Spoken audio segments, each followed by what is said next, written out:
It's tomorrow. That's all. That's it.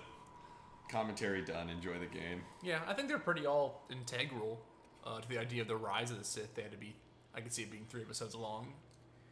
I feel like I could see it being 3 episodes long, but the way they chose to focus them didn't really I aid think to all that. the parts of the Anakin Skywalker are bad. I think it should just focus on how bad the Jedi are, and I agree with all that.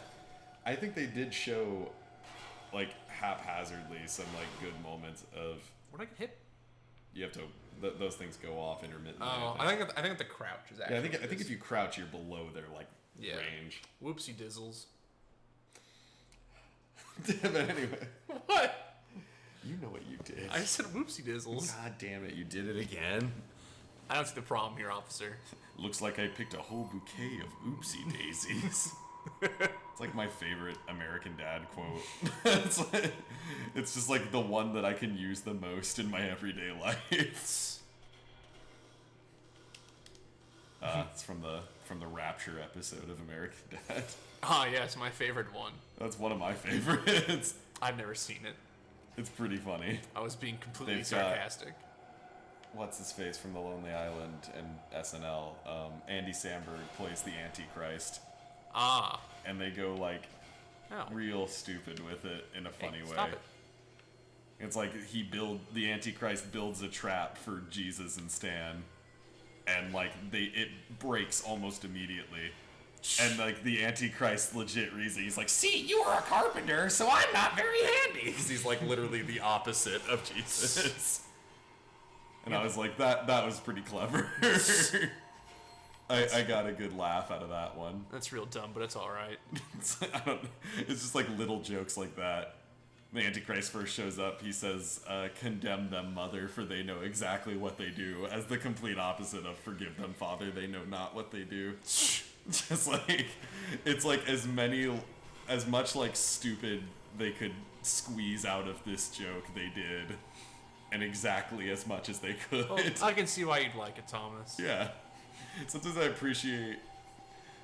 appreciate even more when people go like full force into a bad joke than when they like tell the most perfectly constructed good joke.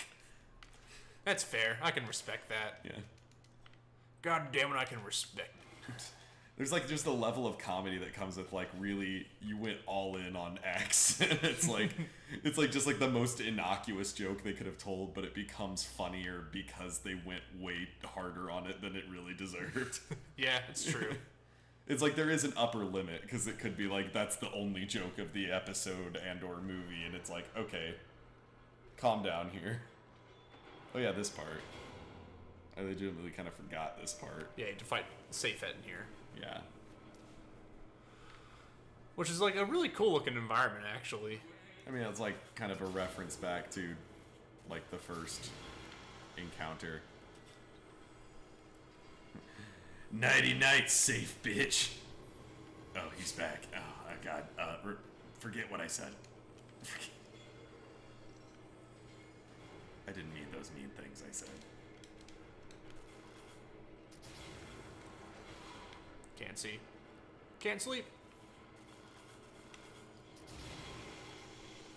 There, now you gotta summon the thing. I think it's just automatically coming back up. Yeah, I see. I just killed him twice, so I just get it. Get in. Bitch.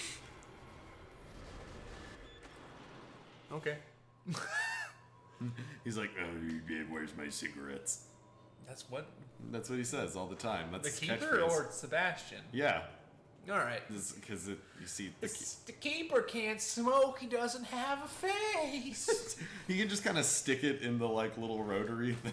Have you seen the Szechuan sauce shit going down on That Twitter? everybody was mad because there wasn't Yeah. enough Szechuan sauce. It makes me never want to watch Rick and Morty as like a show. It's like, that's the thing. The show's real good, but as of late, not all of it, but there's this very vocal like 10% of the fan base that's real toxic. Are you lowballing it by saying 10%? Or are you just guessing? I'm highballing it probably by saying 10 to 15 because I literally have never met anybody who's like this level of. Yeah, but we're also in college and hang out with pretty stable people. That's also true. But I don't know. It feels like a minority of the fan base that's like slowly becoming a majority because they're scaring other people off from the show. It's like Rick and Morty's biggest problem right now is that it has this association with these fans. That I mean, are just the did worst. you watch the video of the dude like screaming at a McDonald's, then pulling his shirt up and just yelling "Pickle Rick," and then just like falling on the ground and then running away? No.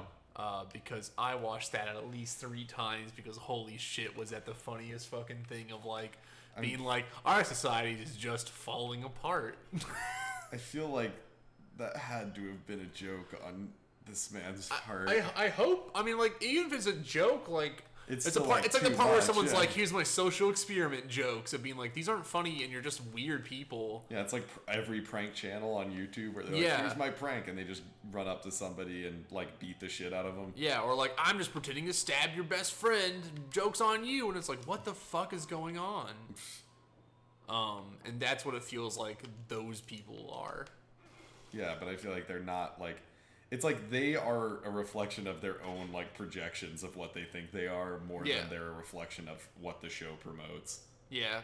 And everyone's like, oh, like that like dumb copy pasta, right? Of Where like it's that. like I'm super smart because I Yeah. watch Rick and Morty. And then like those wasn't the Rick and Morty fans themselves made that, and I'm like, you guys are like don't And realize that's my you're- problem. I'm like, I don't know. I think like Dan Harmon, like one of the main writers on it, like I don't think that's his intent at all. Like he just Yeah. makes like, and it's not like he's trying to say like you have to be smart to understand this. I think a big part of it is that while it'll discuss semi-scientific, semi-philosophical things at times, it does it in a very like simple way. Yeah. Like And- it's not like, oh, you're smart because you get this. It's like, no, you get this because we wrote it in a way for people to get it. And Rick's a giant asshole is the Which thing. is also, yeah, it's like that's a big part of it too. It's like you're not supposed to want to be Rick. So my problem with that, and I've always had this with like the same thing with Breaking Bad as an idea, is you focus so much on one character that some people will just start identifying as that character, even if they are just vehemently bad or not agreeable with. People start identifying with that as the character, like, and that's the moral viewpoint of the show, and it's always been a problem with those kind of shows. And I don't think it's always a problem with the creator or not. I don't know. I just think it's a hard balance to draw. Me personally, I have a different feeling towards Breaking Bad because I feel like, especially having watched the series like 3 times through now, Jesus. I really like that show. Well, I watched it once once with my mom was my initial watch through of it. Then I watched it with my roommate Kyle last year because we both just kind of wanted to rewatch it. And then I watched it with my dad over the summer because he'd never seen it, and I finally got him to watch it. Yeah. It was just like something we could do together. But I don't know. I feel like it does an adequate job of telling you like, don't be Walter White. I think the people who choose to identify with that character are people who would choose to identify with that character, otherwise known as assholes. There are things you identify in Walter White because, you know, he's a human being. Like, there are parts of Walt that I can kind of, like, see, but they're like the bad parts of yourself. You're seeing, Yeah. like, your mistakes and your, like, shortcomings in Walter White, I think is the intent. And anybody who's like, this is, like, the ideal person is like, no, you're wrong. Like, watch Yeah. it again. You remember that part where he poisoned a kid? Yeah, like that's the thing where I always have a problem with is like, and I don't know if it's a problem with the creator or someone not being their message not being clear enough. And I always think about this whenever I try to write stuff or try to like make something. Is you have to be if I'm creating it and someone gets the wrong idea, I feel like it's a failing on my part. And I don't think it's like it's you can't make this subject material or like. You can't like it's the thing with like Last of Us. Like I understand Joel's a bad person; he makes the bad call at the end. But there are people who are like, I want Joel to be my dad, or like Joel's great, and I'm like, Well- did they fail at making yeah. this game? I don't know. I think I think like their intent as well as like my interpretation I walked away with Joel was not expressly was Joel a bad guy or a good guy. It was more a question of living versus surviving. And Joel made a decision for the entire human race. But it's like part of Joel's arc is he's been surviving and through Ellie he finds a way to live again. Well, no, So it is also a question like, is he bad or is it just like yes, he made? I don't think it's like because that he's cut and dry. because it is super that cut and dry. It's like it is super like the idea of being like, The thing is like. It's like the way you're like survival, living. I'm gonna make 100,000 arguments like that of being like, oh, is it like this, that? I'm like, well, yeah, but at the end of the day, we live on a moral axiom and we make moral choices all the time. And what he chose intrinsically was selfish for himself and only him, at the detriment of literally everyone else in the world. That was the whole Except for Ellie. No, even for Ellie. Ellie wanted to sacrifice herself. That was the whole point. She didn't say she wanted to die. She said she wanted to help them find a cure. If that, do you think she was never allowed to make that decision? That's admittedly. true. Like that is a part of the like negative aspect of Joel. Like I'm reading that way is that while the Fireflies never gave Ellie a choice, neither did Joel. Yeah, but at the end of the day, you gotta be like, I'm almost like pragmatist at it, where it'd be like, even if it failed, like if they can never find the cure or whatever, or it was all like a failed experiment, I would have still been like, well, yeah, no, we gotta try every time because you gotta find a cure. Oh yeah, well that's something and that he's people like, say no. too. I'm just like, I think it was a very human response of Joel. Yeah, the even, thing like, is, I'm once not. His finally had to put his cards on the table, he said, "I pick Ellie." Yeah, like I'm not saying he's not human or he's an abhorrent monster. I'm just saying he's a bad person because he made what was inherently a morally bad decision. He killed someone, even though she said, "I won't go after you." He shot her straight in the face. He didn't have much confirmation that would be followed. I mean, he didn't have any confirmation that these things would, that everything that was going to happen wasn't going to happen, but he still chose the decisions he made. Like, to say, like, he couldn't have done it, been like, well, he didn't have exact confirmation. Like, well, he didn't have Ellie's confirmation that he could just take her. He didn't have a lot of things he should have done, but he just did them. I'm going to explode like 35 times. He made it. But, like, he still did a bad. I don't know. I just don't think it's that cut and dry. I think it's totally that cut and dry. I think that's my problem with the game. What I'm also saying is that, like, I don't think that that's a failure of the message. If anything, I think that's a more powerful message to send. See, and I think it's a failure of being like, I think like sometimes I always have these problems, like when I make the joke from Garth Marenghi, like, I know a lot of people who write subtlety and they're all cowards. I sometimes just actually agree with that because I'm like, I think people are sometimes just actually too stupid to get, fuck me. Well, killed him. And now he's like, I'm Business Axe. I'm American Psycho. Yeah, Business Axe. Yeah, Business Axe. I wonder if like we can actually have subtlety because like I think people fuck up too much in trying to figure out what things mean and take away the wrong meaning they were actually trying to give. I don't know. I think taking a complete perfectionist route on all media is completely unrealistic. It's like I can only accept a message if it's perfectly delivered because I'm not saying it's a message. I say like I think it's sometimes a flaw when you're like look at something and it's like and you're like what's the and like everyone you're like oh he's a bad person and then like the writers come out and go like yeah he's supposed to be a bad person and like things are all like finished like that and being like yeah it's a bad ending I'm dead and then they're like and everyone's like yeah I think it's okay I think it's all right and then I'm like I think like no I don't think that's what everyone's trying to say here. I don't know. I also think it's a problem with like when you say like, oh, people identify with it. It's like I didn't, but obviously if people are identifying with it when they failed in the writing, is it also a question of reach with certain properties? Like Breaking Bad was an insanely popular, highly commercially successful show, which means undoubtedly somewhere in that large audience are the kind of people who would identify with Walt no matter what. See if I can just kill this guy. Yep. Well, the man's dead. I'm just gonna use the crossbow for a bit because we have so many parts. As well as apparently it is silent. Never gonna be able to hit him. I think he's like legitimately out of your range. Yeah, probably.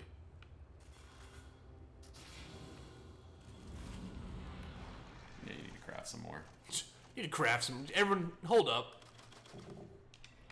I find it so odd that the shotgun is the only like weapon that had like 2 categories under it. Yeah. Well, I guess you can get the 3-round burst pistol at some point. Well, if you play the game super well.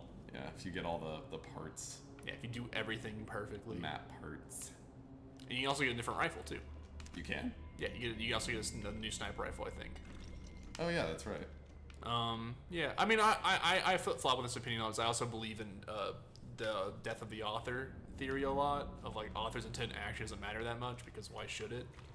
I mean, I think like I think it should be considered, but it's not the end all be all of what a Yeah. story really turns out to be. I think it's like something that should be brought into the equation. I don't think it's something that should be ignored. Authorial intent is, what the author was thinking when they wrote it, which can play into your interpretation of it. True. But it's also like maybe the author fucked up in that message, Yep. or just maybe like they intended it, but it came out differently. It does happen a lot. Blade Runner. I don't think that's an authorial intent thing. I mean, he changed the whole movie. Who? Ridley Scott? Ridley Scott, yeah, he fucking changed what the writers wrote for that film. Was that not a for? Well, as a director, he's the one with the creative vision. I mean, Like, after the it's film really- had came out, he had changed what the interpretation of the film was by himself. It's super weird. That Blade Runner is always a film that I'm always so weirded out by when all the writers go, no, Deckard's not a replicant. We never wanted that interpretation. That's a dumb interpretation. That's stupid. Why would you ever think that? The whole idea is to not think like that. And then Ridley Scott's like, I'm going to add a different part from a film that I was making previously and add this unicorn scene in the film that I had not filmed for it. And also, this is what I like, so I'm making it. And I always get really weirded out by Blade Runner. But it's real good. See, I just think I think that adding that level to it did a lot. because for I that think the movie. whole point is to never think. Because I think thinking Deckard's a replicant is not what you're supposed. You're supposed to think, oh, humans are bad. Like that's the whole idea. Is like not to be like. I think it's questions of life. Like, Well, yeah, no, it's to think about. what is life and to live forever? Like, Well, it's not what to live forever. It's to think about like what makes a human. Like that's all it really is. And it goes, if a human can be so fucking awful as to kill things that obviously have feelings, obviously care, well, how is it still human when these things aren't? Like that's the question I think Blade Runner is really trying to pose all the time. That's why I think, and also about police brutality and slavery and what we think about the future of slavery. As ideas is what it's trying to pose, I think, a lot, and then like what makes something real and what makes you real comparatively to which it. I think like I think the it whole hits. adding the replicant, like Deckard might be a replicant angle helps that. I just wish people would focus more past that. Because you were like, No, I agree. Like, Yeah. I think that focusing on that point is also missing like why that film is great. yeah, I think it's a great part of it, but it's like people like hyper focus on that and they're like, that's why it's good because it has this mystery. I'm like, no, it's good because it hits on these really high themes and does it in an approachable way. Like, yeah. All the scenes with Deckard by himself acting are like my least favorite parts of that film. Probably actually, I like the parts where I really liked his. when it's like the androids are around and how those react to Deckard. Like him by himself is like good, but like when he talks, I'm like, I don't care as much actually right now. Also, this romance is awful. And I don't think it's supposed to be a romance, but in the new film, it's definitely painted like that was a really good romance. And it's my least favorite part of that film, by the way, now you know. I do. They totally paint that romance as being very good romance. They love each other.